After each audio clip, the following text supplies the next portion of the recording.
回不回来啊？还回北京吗？ Holding out hope for a recovery.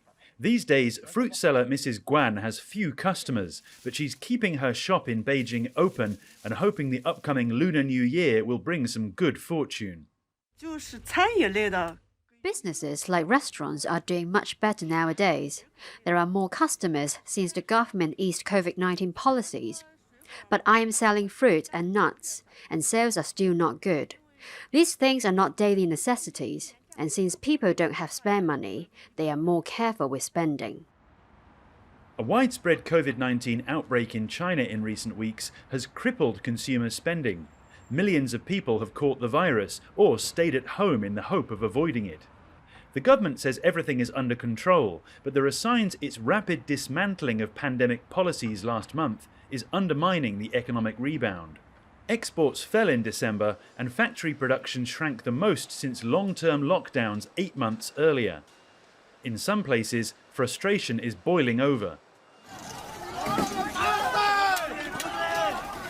At this factory in central China, police confronted workers who were protesting against layoffs and low wages.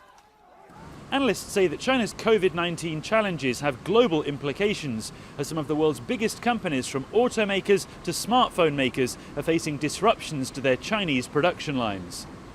Apple is reported to be accelerating plans to shift some of its operations to India and Vietnam. Supply chain analysts say that's set to become a growing trend.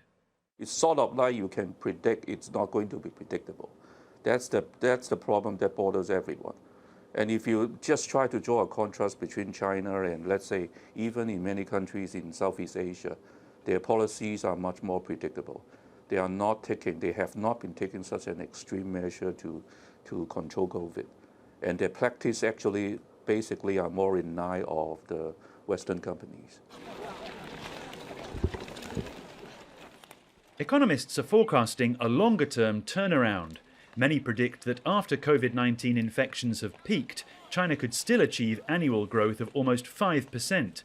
But for businesses that rely on Chinese spending and manufacturing, a long-term recovery may be too long to wait. Richard Kimber, Al Jazeera in Hong Kong.